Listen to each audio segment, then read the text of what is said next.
Journalists back to order. Welcome back, anybody who's watching. Welcome back, everybody who's here in the room. We have a couple of items of business to take care of quickly, and then we will move into executive session so that we can discuss selection of our awards. Next on the agenda is approval of the executive committee meeting minutes. Roll call? We never did do the roll call. No, we never did No. do the roll call. You want to do the roll call right now? Dana's not here. Okay. Done. Done. Dana's the only one not here. Okay. All right.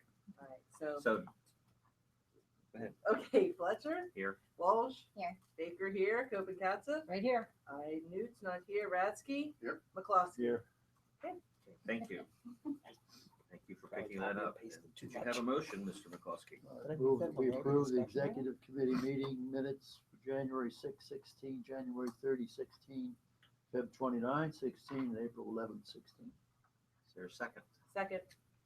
Any discussion or corrections or changes to the minutes before we vote?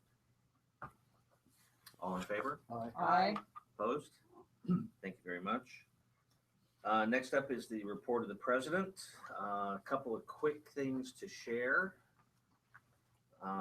We've had a very busy number of months. We've had a very productive number of months. Joe Skeel pointed out to me that when he came to visit me last summer, there were 4 or 5 things that I said I wanted to see us accomplish during my year. And we have actually accomplished all of them. Well, as soon as the president signs the FOIA bill, but it is on his desk as we speak. I had said I wanted to get a discussion going on membership strategy and marketing. Tara will have more on the latest here in a minute where we're on that. That has been, it's been a very good project so far. Mentioned I wanted to solve the 41% issue, which the board approved the bylaws or recommended the bylaws change that'll go to convention this fall. Talked about the ethics rollout. Andrew Seaman has done a great job as ethics chair and put together a program that's a choose your adventure ethics game that has gone over very, very well. I myself have given it 3 times to regional meetings in this past spring. And I know Andrew gave it once or twice, and it's been a real nice way to continue acclimating everybody to the 2014 ethics code. And then the big one is fix FOIA by 50. That is on the president's desk. We're hoping to find out. We're checking daily practically.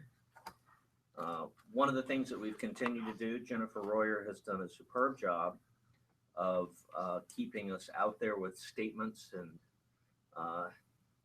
shepherding through the signing on of letters, fielding the request for interviews, which we mentioned it earlier, but there's been a crew of people who have been spokespersons for SPJ this year.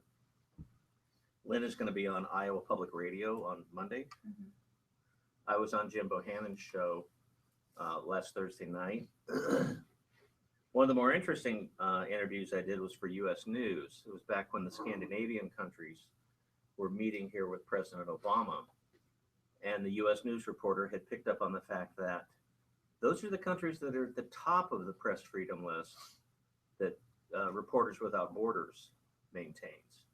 The U.S. is 41st. And so we talked about that a bit. Andrew and I got interviewed by Politico back when Hulk Hogan's suit against Gawker was going. His lawyers had tried to cross-examine someone, I think it was one of the University of Florida professor, that somehow he had violated the SPJ ethics code that Gawker had. And Andrew and I both tried to explain it's not statutory, it's not anything like that. It was not what they were trying to make it. And finally, I've been able to travel in the past year. I've been able to travel really all over the country. Texas to Fort Worth, which you will enjoy thoroughly.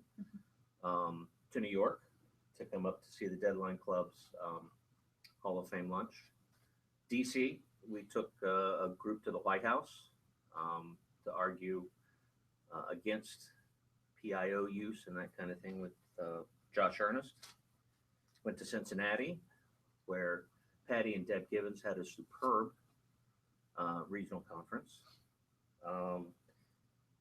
Couple of visits in Virginia to the Region 2. Was in my hometown of Richmond. And then I was at Region 10 just last week. Ethan Chung put on a real nice program for that region at the University of Washington. So there's a lot of good things we've done. There's a lot of things we still have yet to do. But that's the case of anybody's term. So there you go. And next, I will turn it over to Tara to tell us what's going on with the fighters. Okay. Couple notes on membership overall.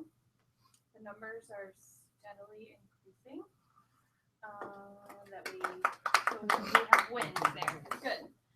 We did the large invoicing, that went well.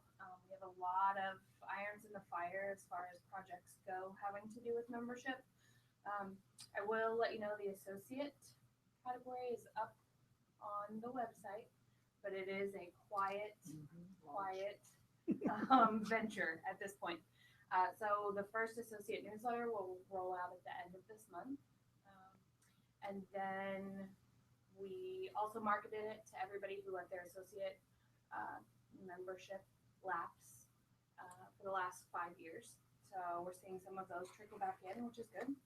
And then we're working on all kinds of rollout things that we want to do at convention. So that was the biggest piece of the fighter plan, and that's where we are on it. A couple other things having to do with that are in the works. We also talked about having the pop-up on the Code of Ethics page to collect information from people, because it's a largely visited page, and then marketing to those people.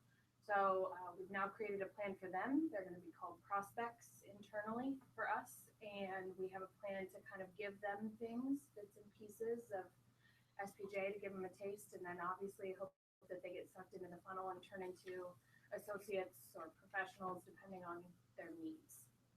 So that's going well. How many have you gathered? Well, Email address or? it's Is not that- up yet. Okay. The So whatever I prospect box looked is at not up was yet. in the background somewhere. Correct. Yep. Okay. Billy Someone just put must have that up sent me a URL. to let everybody know what it would look like. It's very small and definitely not in your face or annoying. So that's where we are on that thing. We just did the after deadline event that some of you may have attended. Went really well. One of the things I think was the key component of that is we talked about how volunteer opportunities cause people to stay engaged with the association. And so of the roughly 220 RSVPs we got at the beginning, 52% wanted to volunteer. That is huge. And I will tell you that I didn't know at least 75% of those names. I had never heard of them. So we have people who are interested in being engaged and helping and doing things. And I think things like that are a great way to get them in there. So we had 20 cities, it was good. Attendance range from 15 to 40. So overall good. Lots of things going on, but we're seeing progress. Sounds great. All right, well, thank you. Nice job, Tara. Yeah, Well thank done. you. Absolutely. Well done. Included for your, I won't go over them because we discussed all this before. Included for your reading are the two proposed bylaws amendments that we'll be sending forward to convention, both of which have been approved by the board. The first is to establish the regional delegate system to take care of the 41% problem, which admittedly is tinkering, but it's like we aren't there yet, so we got to do what we can to try to fix that problem. And then the important part about the supporters, getting that category going, and then, which is a key part of our fighter strategy. So, which leads me to item C, EIJ 16 update, Mr. Skeel. Thank you. So we have a unique pattern this year at the conference, as you may know, may not know. We're a Sunday, Monday, Tuesday. Not ideal, but it is if you're looking for a really low rate in a really cool city. It's ideal. So we decided, and backing up a long time ago, we purposely chose New Orleans for 2016 because we knew it would be a presidential election year. We knew attendance would be difficult anyway, and we knew, at least at the time, it was a potential unity year, which always causes our attendance to drop. So we wanted to choose a city we knew was hot, we knew would draw in a year with all of those other factors. In order to make that work with the room rate we wanted, we have a Sunday, Monday, Tuesday pattern. So that's what we are. So we've been working really hard to try to have our convention so it's not on Sunday, Monday, and Tuesday, even though that's our pattern. So some things within the schedule may not look the same as they have in the past, but I actually don't think it's going to be noticeable to most of the people who come. It will be noticeable to people who've been coming for a long, long time. So I'm going to shut up because I'm not the expert in our convention programming, because I let the experts do that. So I'm going to let Chris talk about the changes, answer any questions you all might have. That's it. Okay, highlights are, Tuesday looks kind of like SPJ Day. If you just look at the SPJ things there. A delegate training, regional meetings, business session. There is no programming other than some morning workshops. And then we're offering some tours. In the past, we've offered one activity to get out in town. This year, we're offering several on Tuesday and several on Saturday. The idea Tuesday is the folks we want to stick around, or the folks that we want to get to the banquet Tuesday night. How can we get them to stick around? And let's put all that SPJ cool, fun stuff that they all love to do, and then end up going to the banquet. So that's why you don't see any breakouts on Tuesday. We put all the breakouts in Sunday and Monday. We want to make sure the speakers feel like all the prep that they did for their sessions, that they get full rooms. And so what that left us with was, we normally don't do anything on what that Saturday falls on. But we felt like we needed to do something because it was the weekend. We thought we were going to start getting people in, and it was a way to hook them. So we added workshops there and some tours there. So again, it depends on who you're talking to, if it looks different or not. To me, it looks hugely different. To someone else, not so much. To me, it doesn't. Yeah. To her, it does. And we worked together for 12 years. So I said to him, I just would feel more comfortable if we at least just brought everybody's attention to it. Hate somebody later to say, nobody ever, told us this kind of thing. So that's about it. There is no presidential meet and greet this year. I see the, Yeah, I'm trying to remember. Corporate It seems reception like for after chapter leaders. last year that we were told not to repeat that. We did a session. We did do a session. We did it up in the. Oh, right. Oh, that's I remember now. So sorry. So there's no presidential suite to host it in this year because the size of the presidential suites at this property are half the size of the suites we've had the last 2 years. And moving it into a meeting room to me really takes away from what that kind of homey community feeling. So I think the environment's pretty were important. they well attended? It was a full room, and there were probably about 40 people there. That was the first one I'd been to, so seemed like it was a good turnout. I remember them happening in the lobby in some years. We tried that once. So we will find some time for a membership meeting then, perhaps. There clearly is going to be some membership meetings wedged in here somewhere. Perhaps it's 8 a.m. with coffee with the leaders. I I don't In know. the hallway outside the suite. I in don't the know. lobby.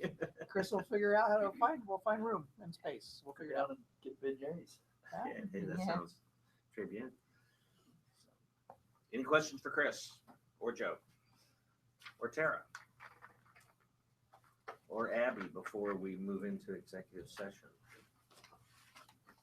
One question, Tara. You said the 52% who wanted to express volunteer. What are we doing to get them involved? Yes, we have their contact information. One of the goals around this was to not saddle them with a lot of work. I think that's likely what they volunteered for, is a quick 3-step thing. So the goal, since this one went well, is to do more after deadlines quarterly for right now. All right. And so those will be the first people we contact. To do again, the next round. to do the next round if they're interested, but it'll be open to everybody again as it was before. Okay, The great thing that happens with that is the multiple people that volunteer in one city, we loop them together via email. And so okay, now there's these little small groups that have relationships, and I've been looped in on some of their emails, and so they're making connections. Even one city didn't want to do it, didn't have enough people interested, weren't sure, but they now have a group of 5 people who are talking to each other. is it possible to pass their information or at least give the contact if there is a chapter close by to say, hey, if you want to get involved in your local chapter, here's the contacts. And if there is no professional chapter nearby, here's their contact of the regional director if you're looking for opportunities to volunteer, empowering them to seek out additional volunteer opportunities within SPJ. We can. One of the things that we're trying to work on too on a national level is basically like a pick your own volunteer option. Mm-hmm. And that'll be small, short volunteer opportunities. So those will be the people we would target there as well, Okay. for sure. Yeah, we'll definitely get them in something. Chris, can I ask about the session honoring a lifetime of excellence? Yes. Remind me what happens during that. That's actually RTDNA's signature event, and that is where they give their Paul White and John F. Hogan Awards. Well, no, Are you talking about Marty Barron? no, the Okay. schedule on, what day is that? It's the same day. There's 5 to 6:30 super session honoring a lifetime of Yep, excellence. That's And on then, Monday. oh, and then the next is a reception for So the Paul RTDNA, White, sorry. that's okay. Right, so, Yeah. so We- who speaks at that? Their honorees, Whoever correct? they are honoring, yes, Right. yes. And just to give, we used to call it like the RTDNA, Paul White, blah, blah, blah, and they just tend to have a big turnout. And I said, maybe we just need to call it something more. So that's where this lifetime of Okay. excellence Okay, came. but none of, how, if at all, are any of our winners incorporated into programming?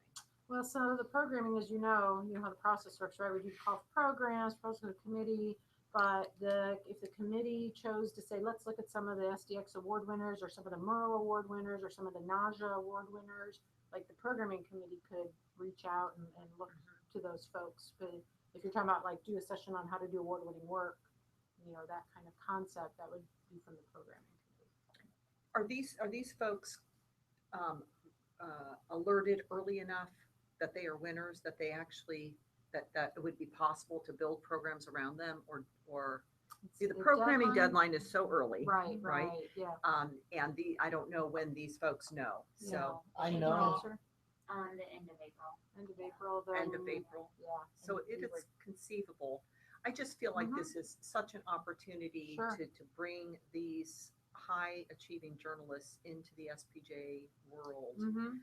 Bit of And history. We it's- used to build, I know, Yep. yeah, but I but that don't, was way back when. yeah.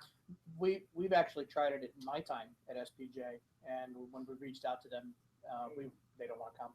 Yeah, It's more money, it's more cost, it's getting away from work, right, it's right. And they've already come to this. And did this used to happen during SPJ itself, to the convention itself, We- right? Tried it a couple of years. we couple did times. we did it 2 years to save money was one because the press club changed how they were doing things. But then the other thought was if they're at convention to get their awards, they will participate in sessions, Right, and they and wouldn't. it didn't. It's a great idea. It's one of those things that it makes total sense, and it's a great idea, and we could never get it to work. I don't know why. I have reached out to several of the award winners that are based in New Orleans for the PIO stuff that we're working on. So I am working with them, That's good, some of yeah, them. yeah. Just so happens. I mean, I hit this list all the time for like class speakers and people in my region. And we hit them up for, like, I look at it as if they've received an award from us, or if someone gets a scholarship, maybe they're interested in now making a contribution to the organization, right? So there's. But another not like way we're today. doing it. You're not going to ask me today. No, Okay. no, no. But I'm saying you can slice and dice it a lot of different ways. Right, From from a membership, hey, you received something from us, in turn, would you like to join? Would you like to contribute? Would you like to speak? I mean, I think that there's a whole component in there with award winners. Where is the opening session for us? I mean, the opening reception. The opening night reception is at the House of Blues. Okay. And the nice thing is it's walking distance from the hotel, so no messing with motor coaches. Thankfully. That sounds great. Any other questions? I will entertain a motion to move into executive session. So moved. Is there a second? Second. All in favor of going into executive session? Aye. Aye. Hold on. I did, sorry, I already had been paid, because it was in New Orleans, like beads. Oh, Do you need to do something like that? I was gonna give it to you, if you want they're to see. cute. Aren't they cute? So you got them in addition to your